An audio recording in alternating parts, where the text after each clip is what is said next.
It's over. You aren't going to have to walk this path ever again. I know the weight you've been dragging behind you. I know how many times you've put yourself in the position of a beggar, asking for things that were already yours by right. That position was a lie planted to keep you from your inheritance, and it ends right now. The moment this message reached you, the cycle was broken. Not as a possibility, but as a decree. Stay with me until the very end, because before this word is finished, you're going to receive a complete protocol so you never again have to play the part of someone pleading for what heaven has already sealed in your name. There's a specific time of morning, right before the rest of the world wakes up, when you catch your reflection in the mirror. It isn't vanity. It's a silent audit. You look at your face and you start counting the things that haven't been recognized yet, the breakthroughs that haven't arrived, the worth you still haven't been able to prove to the people who need to see it. The house is quiet, and you're standing there, alone with the one question you're too afraid to ask out loud. Why hasn't what belongs to me reached me yet? Isn't that exactly what's happening? Then stay right here. Think about that text you sent with a shaking hand. I'm good. Just 2 words. You sent them with a heavy heart, eyes welling up, a knot in your throat. But on the other end, it landed as a status update, not a cry for help. You've learned how to package your pain into sentences that don't scare people away. You've learned to say you're fine when what you really feel is the void where your blessings should be. You look through your contacts and you know exactly which names never call first. You aren't the first thought of the people who should value you most. When they need something, they call. When they don't, they vanish. And you've been sitting there, waiting to be treated like a priority by people who have only ever seen you as an option. Then you watched someone else move ahead. Someone who shouldn't have been in the lead. Someone who didn't put in the hours you did. Didn't make the sacrifices you made. Didn't wait as long as you've waited. And the promotion went to them. You sat there wondering what you were doing wrong. You seek. You dedicate yourself. You do everything right, and yet abundance never comes. And the worst part, you start wondering if you're doing something wrong, if you're being heard up above, if it's meant for you at all. It's not a lack of faith or worthiness. It's a spiritual blockage that ordinary prayer alone cannot break. The Miracle Journal unblocks this in 21 days with a spiritual protocol that works exactly where your prayer doesn't reach. Along with the journal, you'll also receive as a gift the prayer guide and the Psalms manual with the most powerful sacred practices and texts to deepen your transformation. To claim your version of the journal, tap the link in the comments right below this video. You sat there wondering what you were doing wrong. What do they have that you're missing? You aren't doing anything wrong. You were just given the wrong address for your inheritance. Hitting the like button on this video is your public amen. Heaven records what you confess openly. If this word reached you, your amen is already a sign. Before I show you what's happening in the spiritual realm, I need to make you 3 promises about what you're going to receive today. First, the begging wasn't a character flaw. It wasn't a sign that you lacked faith or that something was broken inside you. It was a tactic. The enemy kept you in the position of an alternate because he knew that an heir who acts like a beggar can't claim the estate. You didn't fail by asking. You were just tricked into knocking on the wrong door. Second, the protocol you'll receive before this is over isn't a list of positive affirmations to say to yourself. It is a real repositioning. It's the difference between standing in a long line and being the one who knows the prize is already in the bag. What's yours arrives by decree, not by the approval of others. Third, when this message ends, you will be able to declare something out loud that you've never said before, that you will never again occupy the space of someone asking for what they already own. Not as a promise to yourself, but as a recognition of what heaven has already signed. I brought you here because what you're about to hear was prepared specifically for this exact moment in your life. The space you've been shrinking yourself into was never your real size. Close your eyes for a second. Just a moment. Take a deep breath. Let the noise outside fade away. What I'm about to tell you about the signs active in your life won't work if your attention is divided. This is for you. Completely. There are signs active in your life right now. Signs that heaven is moving on your behalf. The problem is that for years you've been taught to interpret these signs as failures. I'm going to decode them for you. The first sign is a physical discomfort. It happens the moment you have to explain to someone why you deserve what you're asking for. That pit in your stomach, that feeling that you're doing something wrong just by presenting your case. You called it insecurity. You called it being shy or lacking confidence. But what it really is your spirit refusing to treat as a request what heaven has already filed as a decree. That discomfort isn't weakness. It's your spirit resisting the role of a defense attorney in a court where the judge has already ruled in your favor. The second sign is an exhaustion that won't go away after certain conversations. You finish an interaction where you had to pitch yourself, sell yourself, or convince someone of your value. And the fatigue you feel afterward is totally out of proportion to the physical effort.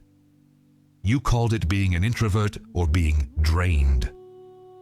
What it really is the spiritual energy wasted on defending something that never needed a defense. Every conversation where you had to prove your worth cost you more than it should because your spirit knows that defense is unnecessary. The third sign is a quiet anger you keep bottled up. When you see someone else receive without having to beg for what you've had to plead for, something in you catches fire. You don't call it anger because it feels small, like envy, but it's actually the clearest sign that your spirit knows exactly where you belong. That anger doesn't come from jealousy. It comes from the recognition that that ease, that natural flow of receiving, is exactly what you were destined for. The enemy used that anger to make you feel like you were lesser, when it was actually proof that you know deep down you've been cheated out of your rightful place. The fourth sign is a word that pops into your head or your dreams at unexpected moments. Enough. Sometimes it's a question. Am I enough? Sometimes it's a statement. I'm not enough yet. But heaven is trying to install the opposite. Heaven is trying to break through the enemy's block with the realization that you already are. Your inheritance isn't waiting for you to become enough. It's yours because the one who made you complete enough to receive it. The fifth sign is the hardest to hear. It's the one the enemy has spent the most time trying to make you ignore. The inability to receive with ease when something good finally arrives. You know exactly what I'm talking about. Something great happens, and instead of just taking it, you start looking for the catch. You check the fine print. You overthink people way beyond what's necessary, as if you have to justify why you get to keep it. You act like the blessing is a loan that could be called in at any moment. You called it humility or gratitude. But the enemy installed a guilt of receiving in you. He didn't just block what was yours. He made you suspicious of it, even when it arrives. This is the heaviest sign because it works from the inside out. It makes you push away your own inheritance while you think you're being faithful. Type free in the comments if this word is hitting you. It's your acknowledgement that these signs are real in your life. Close your eyes again. Deep breath. There's a story in the old records about a woman named Esther. She understood something it takes most people a lifetime to learn. She wasn't from the right family. She was an outsider, an orphan, a woman in a system that wasn't built for her. Her people were marked for destruction. What did Esther do? She didn't beg. She didn't go to the king with an emotional plea or a list of reasons why her cause was fair. She set the table. She prepared 2 banquets. She waited for the right time. And when the king asked what she wanted, already prepared to give her whatever she asked, she simply received it. Her favor, her people's salvation, it wasn't won through pleading. It was received through positioning. Esther didn't convince the king. Heaven moved the king before she ever opened her mouth. If you've spent years asking for what you should have been receiving, you didn't fail because you didn't ask well enough.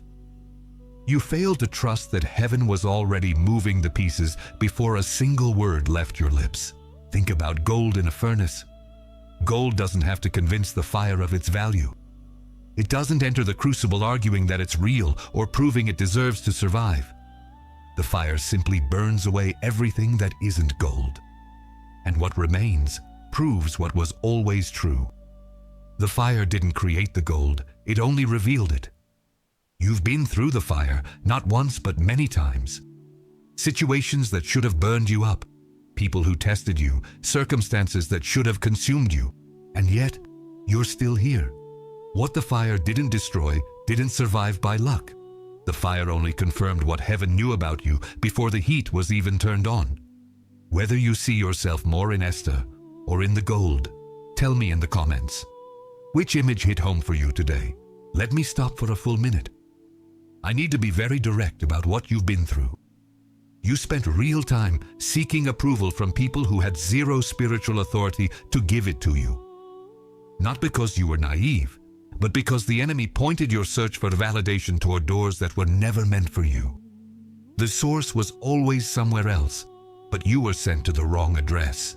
Your value was documented in heaven the whole time, but you looked for the stamp of approval in the wrong places, from the wrong people.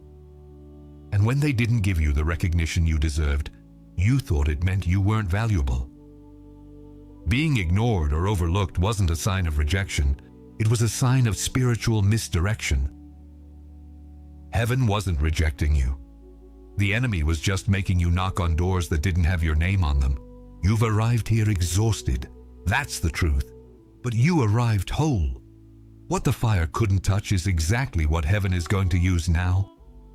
I saw every time you walked away from the enemy's table empty-handed. I saw the position you took. And I need you to know, I never asked you to stay in the begging position. Pleading isn't faith. It was just the enemy's illusion about where the door was. Here is who you are in the middle of all this. Your first identity. Heir, not a candidate. I saw every time you went to the table to ask for what was already written in the will. I saw you rehearsing your arguments as if your life depended on human approval. But the will didn't need a signature. The judge had already ruled. This identity gives you permission to stop building cases for why you deserve your own life. An heir doesn't prove an inheritance. An heir just receives what was recorded. Type your new identity in the comments. And if you haven't subscribed yet, do it now. This word is still moving. Your second identity. Decree bearer. Not a petitioner. I saw the pattern the enemy installed. You were born to receive through inheritance, but you were convinced the only way was through a petition. You thought the correct posture was the beggar before the decision maker. And you did it with total honesty and faith, thinking you were doing the right thing. This identity authorizes you to speak about your blessings and your position as a fact, not a request for confirmation. A decree bearer doesn't present the decree for approval. They just carry it. They carry what heaven has already signed. Your third identity. Positioned. Not in line. I saw the patience you practiced. But I also saw where you practiced it. Waiting in line for a door that was never yours. Your patience wasn't the problem. The address was. You waited with real faith in the place the enemy pointed out. This identity authorizes you to move like someone who knows their prize isn't going anywhere. You can receive without suspicion, without that anxious gratitude that's actually a fear of losing it all. The positioned don't wait in lines. They are already at the destination. Which one hits deepest? Heir, decree bearer, positioned. Let me know. Before we get to the protocol, I need to name what is happening beneath the surface of this message. The journey that brought you here wasn't an accident. Every cycle of begging you lived through was documented. Heaven wasn't absent. Heaven was recording everything that would be overturned at the right moment. And this is that moment. Not because you finally got it right, but because the decree signed over your life before you were born has an activation date. And that date is today. The protocol of the decree has 3 steps. These are real actions, not symbols. Step 1. Identify one area of your life where you are still acting like a supplicant. Health, love, money, your career. Pick the one that popped into your head first. Now name out loud what heaven has already decreed in that area as a finished fact. Don't say, I want, or I'm asking for. Say what it is. Step 2. Verbally revoke the pattern of begging in that area. Not in your head, out loud. Say, I will not beg for what is already mine. Let those words fill the room. Speaking it out loud breaks the spiritual pattern in a way that thinking it never will. Step 3. Quietly receive what you just declared. No over-the-top celebration. No checking the bank account or the phone to see if it worked in the physical world yet. Just let the decree land. The sign of confirmation won't be euphoria. It will be a deep stillness. A sense of things finally clicking into place. If you are receiving this, type received in the comments. Not as a promise, but as a declaration that it is done. In the next 72 hours, 3 things will be thrown at you. This is a certainty. The first tactic is false humility. It will sound like a virtue. A voice will say, but isn't it better to ask humbly? Isn't it prideful to just claim it? Underneath that voice is the poison. The belief that you still need someone else's permission to have what's yours. False humility is just unworthiness wearing a religious mask. The second tactic is anxious gratitude. When something good happens, you'll feel the need to overthank everyone, to hold on to the blessing so tight it hurts. It's fear dressed as a thank you. It's trying to negotiate with the universe so the good thing doesn't leave. The third tactic is permanent probation. The voice that says, now you have to keep proving you deserve it. You have to work twice as hard to keep the decree active. It's the belief that an heir is still under constant evaluation. You'll feel the pressure to justify your blessings to people who weren't even in the room when the decree was signed. And the most dangerous enemy is your own voice. The one that asks, but what if I don't really deserve it? Right after you finish your declaration. That isn't wisdom. It's the enemy using your own frequency to try and cancel what heaven has already authorized. Type protected in the comments. The decree is sealed. Place your right hand open, palm facing up. Not a clenched fist trying to hold on, but an open hand ready to receive. Close your eyes. Breathe. I'm going to name what you are letting go of right now. The exhaustion of seeking approval from people who had no power to give it. The weight of every conversation where you had to prove yourself and walked away empty. The suspicion that any good thing will be taken away. The habit of shrinking yourself to fit into the small spaces other people gave you. That weight leaves you now. And now, I am speaking to you. I saw you at the mirror that morning. I was there. I saw the silent audit. I saw the question you were too scared to say. I need you to know that what you were counting wasn't a delay. It was what was being prepared so it could reach you the right way without you ever needing to ask permission. I saw that text message. I'm good. I read those 2 words and I heard everything underneath them. I saw someone who learned how to carry a mountain on their own shoulders. That wasn't a virtue. It was survival. And that cycle ended today. I saw it every time you were ignored. I saw every time your value was real, but the world stayed silent. And you need to understand, I never asked you to beg. The beggar position wasn't faith. It was just the enemy sending you to the wrong address while your inheritance was waiting at the right one. What is yours is sealed. It isn't based on your behavior. It isn't dependent on anyone's approval, and it isn't up for review by anyone who wasn't meant to decide your future. Sealed by me. Before you even knew how to ask, you are not the same person who started this video. Say it out loud right now. What's mine is sealed. I will never again beg for what heaven has already decreed. Say it again. Let it fill the room. Heaven heard you. The decree is confirmed by your own mouth. It is finished. Type "done" in the comments. Not as a summary, but as a spiritual record that you have received this word.